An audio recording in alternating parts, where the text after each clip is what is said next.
దేవునికి మహిమ కలుగునుగాక. మన ప్రభువును రక్షకుడైన యేసుక్రీస్తు వారి నామంలో మీకు మా హృదయపూర్వకమైన వందనాలు, శుభాలు మీకు చెల్లిస్తూ ఉన్నాను. మన సహోదరుడు సత్యబాబు గారు ఆయన పెట్టిన వీడియోలో అబ్రహాం గారు అడుగు పెడితే, ఇస్సాకు గారు అడుగు పెడితే, యాకోబు గారు అడుగు పెడితే దరిద్రం చుట్టుకుందట. వారు ఏ దేశానికి వెళితే ఆ దేశం కరువు వచ్చి వారు అడుగుపెట్టిన ప్రతి స్థలంలో కూడా దరిద్రం అని వీడియో చేయడం జరిగింది. బైబిల్ గురించి బాగా తెలిసిన ఓ పండితుడిలాగా బైబిల్ గురించి వివరించాలి కానీ బైబిల్లో ఉన్న విషయాలకు వ్యతిరేకంగా మాట్లాడి ఎవరైనా దేవుని ఎదుట అలా బతకగలుగుతారా? తప్పులు పట్టి ఎండగట్టాలని ఆచార్య ఆర్ఆర్కే మూర్తి గారు బైబిల్ ఎదుట తన జీవితాన్ని శిరస్సు వంచి మోకాళ్ళు వేసి నమస్కరించి తను బతికిన దినములంతా సేవ చేసి ధన్యుడిగా మారిపోయాడు. సత్యబాబు గారు త్వరలో సరిచేయబడతాడని నేను ఆశిస్తూ ఉన్నాను. ఎందుకంటే బైబిల్ దేవుడు అంటూ అసత్యాలు, బైబిల్లో నుండి అసత్యాలు ఇందులో ఉన్నాయి, అది మంచి పుస్తకం కాదు, బతుకు తెరువు అదే తీసుకున్నాడు. రోజు లేస్తే ఆ పరిశుద్ధ గ్రంథం చెప్పుకుంటూ బతుకుతున్నాడు. మరి వీళ్ళు డబ్బులు ఇస్తారు కదా, ఆ వీడియో చేస్తే మరి డబ్బులు వస్తాయి కదా, అదే బతుకు తెరువు. మళ్ళీ విరుద్ధమైన బోధలు, బైబిల్కి వ్యతిరేకంగా బోధించిన వారు ఇప్పటికి ఎవరు బతకలేదు. దేవుడు అవకాశం ఇస్తున్నాడు, మారుతారని. ఈ గ్రంథమే పరిశుద్ధ గ్రంథం. పరిశుద్ధ గ్రంథాన్ని అశుద్ధంగా మాట్లాడి మీరు నిలవగలుగుతారా? బ్రతకగలుగుతారా? బైబిల్కి వ్యతిరేకంగా బోధించి బ్రతకగలుగుతారా? బైబిల్ దేవుడు పరిశుద్ధుడు. అగ్నితో చెలగాటమాడినట్టే, నిప్పుతో చెలగాటమాడితే కాలుస్తుంది. ఇది పరిశుద్ధ ఆత్మ ద్వారా, పరిశుద్ధ అభిషేకము ద్వారా అనేక మంది భక్తులు, 40 మంది భక్తులు ప్రేరేపించబడి దేవుని ఆత్మ ద్వారా రాయబడిన సంగతులు ఇవి.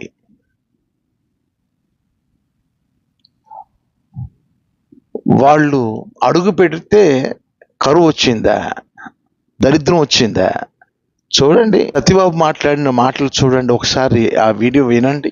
దేశముగా ఉన్నటువంటి ఈ దేశము కనాను దేశము ఎప్పుడైతే అబ్రహాము అడుగు పెట్టాడో వెంటనే కరువు వచ్చింది. ఈ నా కొడుకులు ఎక్కడ అడుగు పెడితే అక్కడే దరిద్రం అండి. చూడండి, మీకు ఏమనిపిస్తుంది?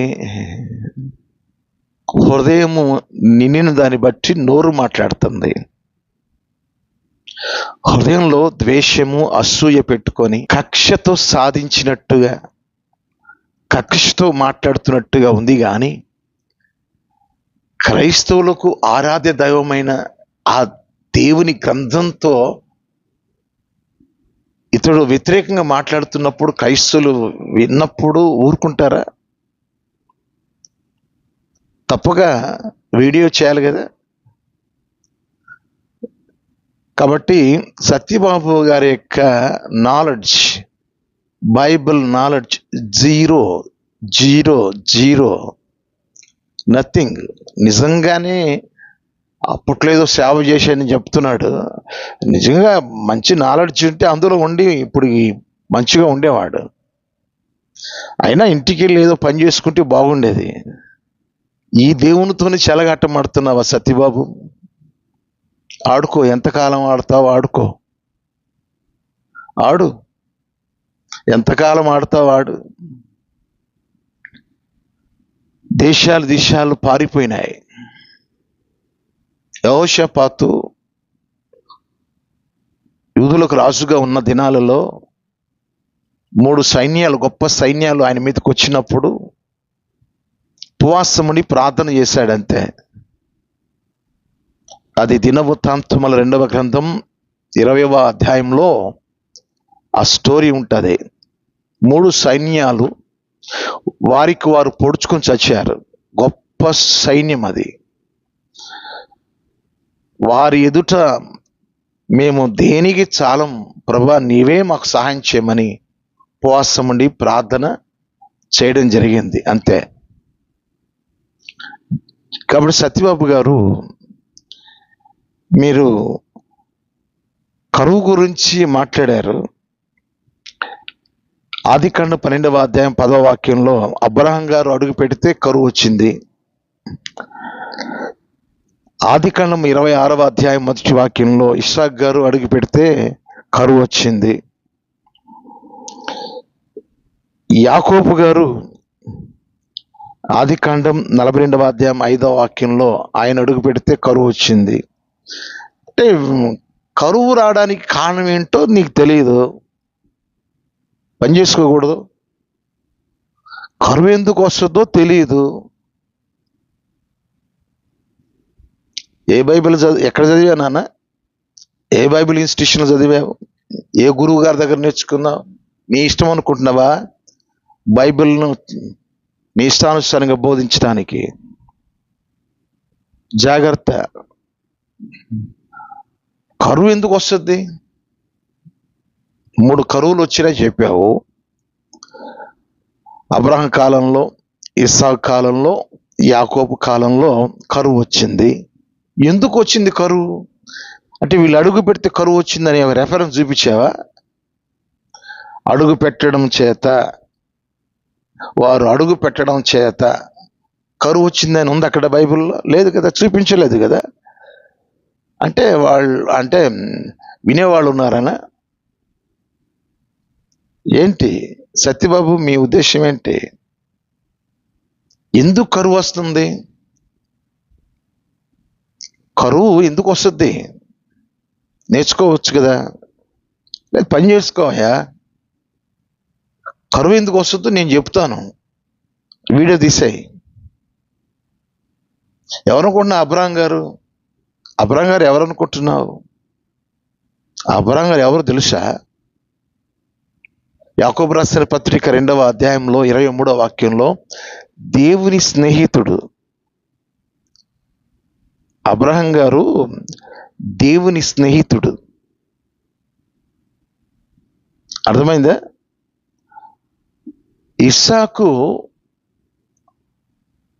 ఎవరో తెలుసా? ఇస్సాకు ఆదికాండంలో ఆ 26వ అధ్యాయంలోనే చూపించావు కదా కరువు గురించి. నేను ఎక్కడ చూపిస్తాను చూడండి. 26వ అధ్యాయం 3వ వాక్యం చూడండి. ఫిలిష్తీయుల దేశంలో ఉన్నాడు. ఈ దేశమందు పరవాసివై ఉండుము, నేను నీకు తోడై ఉండి నిన్ను ఆశీర్వదించేదను. ఇప్పుడు అబ్రహాముకు తోడుగా ఉన్న దేవుడు, నేను నీకు తోడుగా ఉంటాను, మీ తండ్రి గారికి ఎలాగ తోడుగా ఉన్నానో నేను నీకు తోడుగా ఉంటాను అని చెప్పాడు. ఫిలిష్తీయుల దేశంలో అబీమెలెకు రాజుగా ఉన్నాడు. ఆ దేశంలో ఇస్సాకు గారు ఎలాగ ఆశీర్వదించబడ్డారో నేను చూపిస్తున్నాను. ఆదికాండం 26వ అధ్యాయం 12 నుండి కొన్ని వాక్యాలు చూపిస్తున్నాను. ఇస్సాకు ఆ దేశమంతున్న వాడై విత్తనము వేసి ఆ సంవత్సరం 100 అంతలు ఫలము పొందెను. యెహోవా అతనిని ఆశీర్వదించెను గనుక ఆ మనుష్యుడు గొప్పవాడాయను. అప్పుడు మిక్కిలి గొప్పవాడగు వరకు క్రమముగా అభివృద్ధి పొందుచూ వచ్చాను. అతనికి గొర్రెల ఆస్తియు, గొడ్ల ఆస్తియు, దాసులు గొప్ప సమూహమును కలిగినందున ఫిలిస్తీయులు అతని యందు అసూయపడిరి. క్రమక్రమముగా అతడు గొప్పవాడుగా దేవుని చేత ఆశీర్వదించబడ్డాడు, నూరంతలుగా ఆశీర్వదించబడ్డాడు. అక్కడే 16వ వాక్యం చూద్దాం. ఆదికాండం 26వ అధ్యాయంలో 16వ వాక్యం. అబీమెలెకు రాజు ఏమంటున్నా అంటే, నీవు మాకంటే బహు బలము గలవాడవు గనుక మా యొద్ద వెళ్ళిపోమని ఇస్సాకుతో చెప్పగా, ఆ దేశం దీవించబడింది. వీరిని బట్టి ఆశీర్వాదం పొందుకుంది. మాకంటే నువ్వు బలవంతుడుగా మారావు, గొప్పవాడుగా మారిపోయావు, మా దేశాన్ని వదిలిపెట్టి వెళ్ళిపో అని రాజుగారు బతిలాడుతున్నాడు. నోరు ఉంది అని ఇష్టానుసారంగా వారు అడిగి పెడితే దరిద్రం అట. దరిద్రమా? ఎక్కడ దరిద్రం చూపించు. ఎక్కడ దరిద్రం వచ్చింది? వారిని బట్టి వచ్చేది దరిద్రం. ఇంకొక మాట మీకు నేను చూపిస్తాను.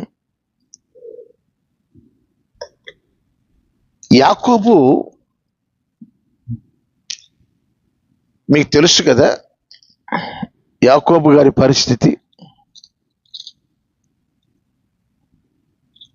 యాకోబు గారి పరిస్థితి మీకు తెలుసు కదా. ఆయన ఏ రీతిగా ఆశీర్వాదం పొందుకున్నాడు, ఏ రీతిగా దీవించబడ్డాడు లేఖనాల్లో మనం చూస్తాం. ఆదికాండం 32వ అధ్యాయంలో 27-28 వాక్యాలు. ఆయన నీ పేరేమి అని అడుగగా అతడు యాకోబు అని చెప్పాను. అప్పుడు ఆయన, నీవు దేవునితోనూ మనుషులతోనూ పోరాడి గెలిచితివి గనుక ఇక మీదట నీ పేరు ఇశ్రాయేలే కానీ యాకోబు అనబడదని చెప్పాను. దేవుడు ఇశ్రాయేలుగా దేవుడు ఆశీర్వదించినాడు. దేవుడు ఇశ్రాయేలుగా ఆశీర్వదించినాడు. ఇశ్రాయేలుగా ఆశీర్వదించబడిన తర్వాత ద్వితీయోపదేశకాండ 11వ అధ్యాయం 24వ వాక్యంలో, మీరు అడుగు పెట్టిన ప్రతి స్థలం మీదగును ఇశ్రాయేలీలు తన సంతాన అభివృద్ధి విస్తరించి తన సంతానం బహుగా దేవుడు ఆశీర్వదించినాడు. మీరు అడుగు పెట్టిన ప్రతి స్థలం మీదగుతుంది. మీరు ఎక్కడ అడుగు పెడితే అక్కడ మీ వశం అవుతుంది అని దేవుడు ఆశీర్వదించినాడు ఇశ్రాయేలీయులను. యెహోషువ గ్రంథం 1వ అధ్యాయం 3వ వాక్యంలో కూడా ఇశ్రాయేలీయులతో, మీరు అడుగు పెట్టిన ప్రతి స్థలం అది మీదగును అని దేవుడు ఆశీర్వదించినాడు. సత్యబాబు గారు, కరువు ఎవరిని బట్టి వస్తుందో ఎందుకు వస్తుందో తెలియనప్పుడు ఏదో పని చేసుకుంటే మంచిది కదా. ఎందుకు? సబ్జెక్ట్ ఏముంది మీ దగ్గర? నాలెడ్జ్ జీరో, సున్నా, ఏం లేదు. కరువు ఎందుకు వస్తుందో చెప్పాలి. మీరు అడుగు పెడితే కరువు వచ్చినట్లు లేదు, రెఫరెన్స్ ఎక్కడ లేదు. వాళ్ళ వల్ల కరువు వచ్చింది అని లేదు అక్కడ. వారిని బట్టి నేను కరువు పంపిస్తున్నానని లేదు. ఏది? అబ్రాహామును బట్టి, ఇస్సాకును బట్టి, యాకోబును బట్టి కరువు వచ్చినట్టు రెఫరెన్స్ చూపించావా? లేదు. వారు అడుగు పెడితే కరువు వచ్చేసి నీ సొంత కవిత్వం, నీ సొంత మాటలు, నీ స్వజ్ఞానం. అది దాన్ని బట్టి నేనేమంటానంటే, బైబిల్లో మీకున్న నాలెడ్జ్ జీరో, సున్నా, గుడ్డు సున్నా. ఎందుకు కరువు వస్తుందో నేను చెప్తాను. ఎందుకు కరువు వస్తుందో నేను చెప్తాను. యెహెజ్కేలు గ్రంథం 14వ అధ్యాయం 12-13 వాక్యాల్లో, మరియు యెహోవా వాక్కు నాకు ప్రత్యక్షమై ఇలాగూ సెలవిచ్చాను, నరపుత్రుడా, ఏ దేశమైతే విశ్వాసఘాతకమై నా దృష్టికి పాపం చేసినదో దానికి నేను విరోధినై ప్రాణాధారమగు ఆహారము లేకుండా చేసి కరువు పంపించి మనుషులను పశువులను నిర్మూలము చేయుదును. విశ్వాసఘాతకంగా ఏ దేశపు మనుషులు, ఏ దేశపు రాజు, ఏ దేశపు మనుషులు జీవిస్తారో ప్రాణాధారమైన ఆహారమును లేకుండా చేస్తాను.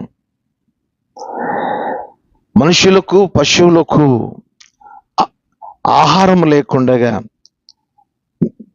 మనుషులను పశువులను నిర్మూలం చేస్తాను అన్నాడు. ఎందుకు కరువు వచ్చిందంటే, మనుషులు చేసే, ఆ దేశంలో ఉన్న మనుషులు చేసే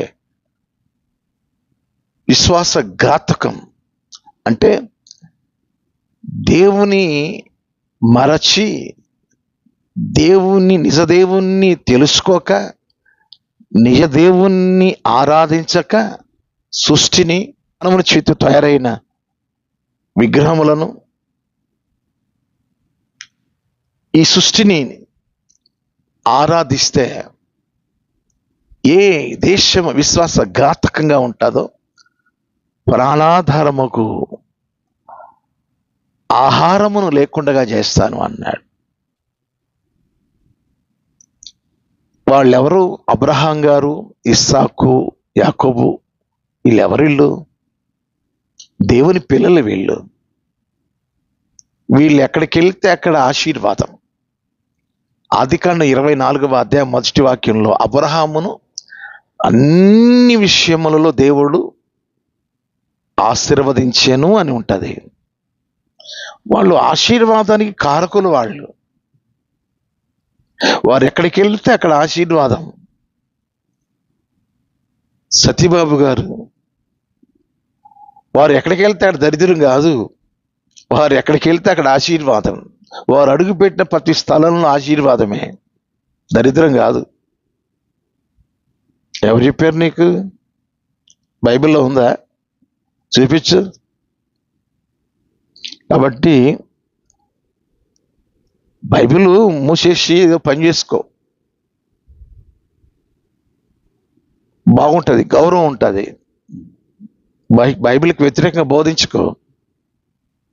ఇది సత్యగ్రంథం. ఇది పరిశుద్ధ అగ్ని చేత, ఆత్మ అగ్ని చేత, ఆత్మ ప్రేరణ కలిగి రాయబడిన గ్రంథం. పరిశుద్ధ గ్రంథాన్ని అశుద్ధంగా నీ నోటితో ఇష్టం వచ్చినట్టుగా ఏదో ఒకటి వక్రీకరించి, ఏదోటి భాష్యం, కొత్త భాష్యం సృష్టించి చలామణి అయిపోతూ వస్తూ ఉన్నావు. ఇప్పటిదాకా నేను ఒక దైవ సేవకునిగా చెప్తున్నాను, బైబిల్ ఎదుట నువ్వు నిలవాలి అంటే నువ్వు పరిశుద్ధమైన జీవితాన్ని జీవిస్తుంటేనే సాధ్యం. ఇప్పటికీ హిట్లర్, జర్మన్ నియంత,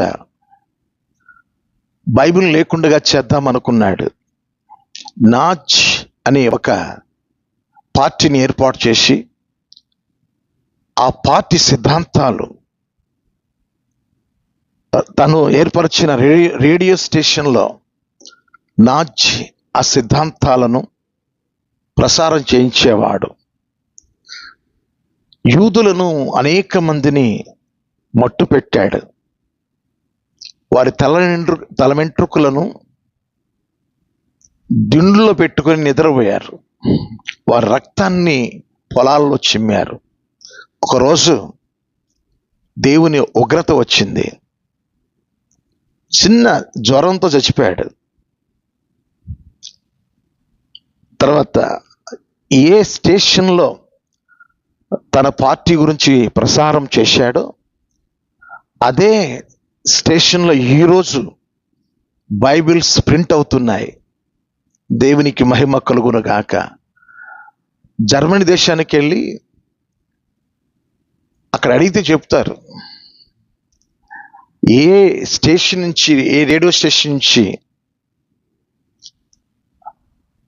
హిట్లర్ యొక్క పార్టీ గురించి చెప్పబడిందో అదే రేడియో స్టేషన్లో బైబిల్ ప్రింట్ అవుతున్నాయి.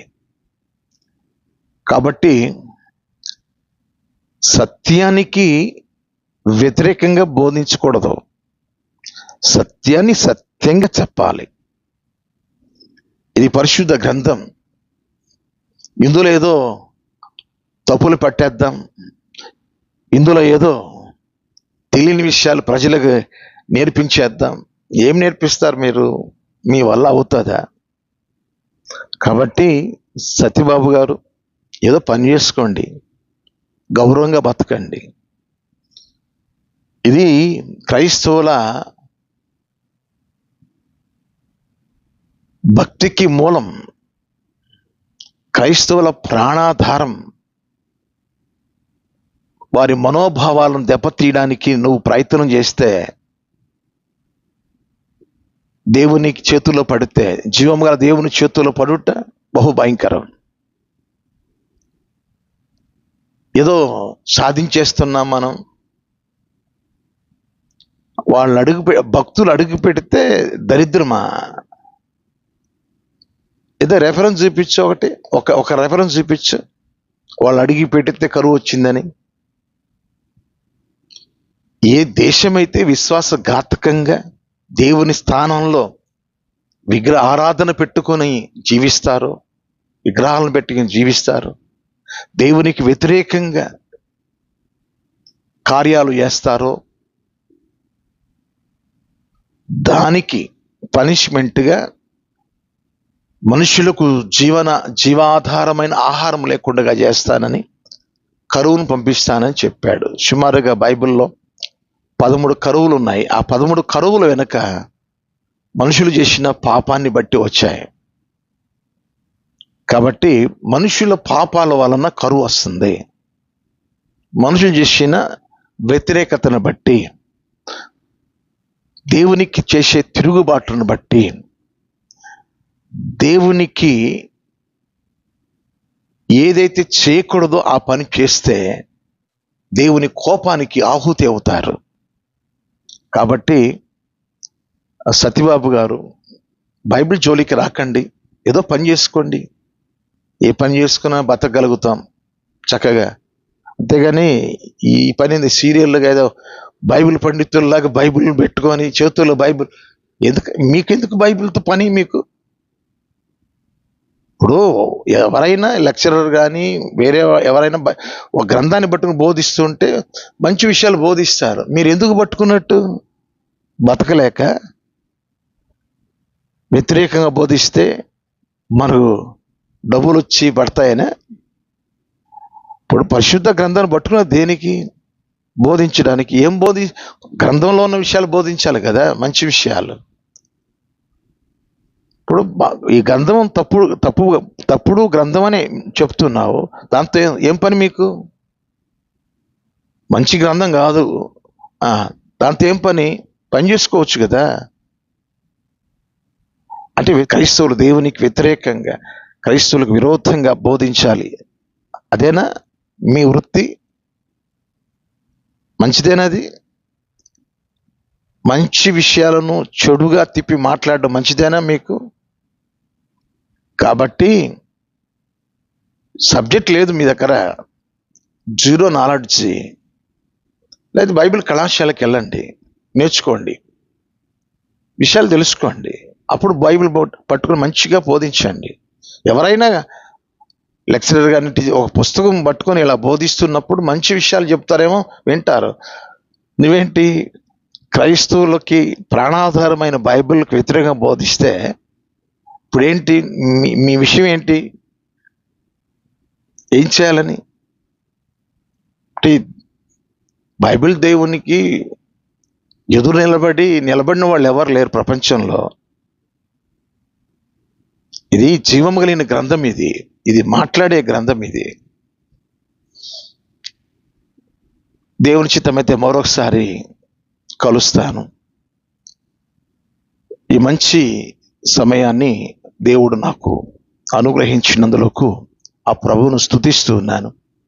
దేవుని స్నేహితుడైన అబ్రహాం గారు, నీతిమంతుడైన ఇస్సాకు, ఆ ఇస్సాకు యేసు ప్రభు వారి యొక్క ఆ గొర్రె పిల్ల వధించే విధానంలో సారూప్యంగా ఇస్సాకును దేవుడు వాడుకున్నాడు. తర్వాత యాకోబు గురించి రాయబడింది. యాకోబు ఇశ్రాయేలు దేశమే ఆయన పేరున ఉంది. ఇశ్రాయేలీలు అంటే ఆశీర్వాదకరమైన పిల్లలు. వారిని ఏమైనా అన్నా ఇప్పటికీ చూసారా, ఇజ్రాయెల్ దేశం జోలికి రాకూడదు మనం. ఇజ్రాయెల్ దేశం యాకోబు గారి ద్వారా వచ్చిన దేశం అది. వారు ఎక్కడ అడుగు పెడితే ఆడ బ్లెస్సింగ్సే. దయచేసి దేవుని చేతిలో ఆశీర్వదించబడిన ఆ భక్తులను వంచి సత్యబాబు గారు మాట్లాడిన ఈ మాటలు తప్పు, ఇది ఇలా కాదు అని చెప్పడానికి దేవుడు పరిశుద్ధాత్మ ద్వారా నేను కొన్ని విషయాలు, వారు అడుగు పెడితే దరిద్రం అన్నారు కదా సత్యబాబు గారు, వారు అడుగు పెట్టిన చోటల్లా కూడా ఆశీర్వాదమే. వారు దేవుని చేతులు ఆశీర్వదించబడిన వారు.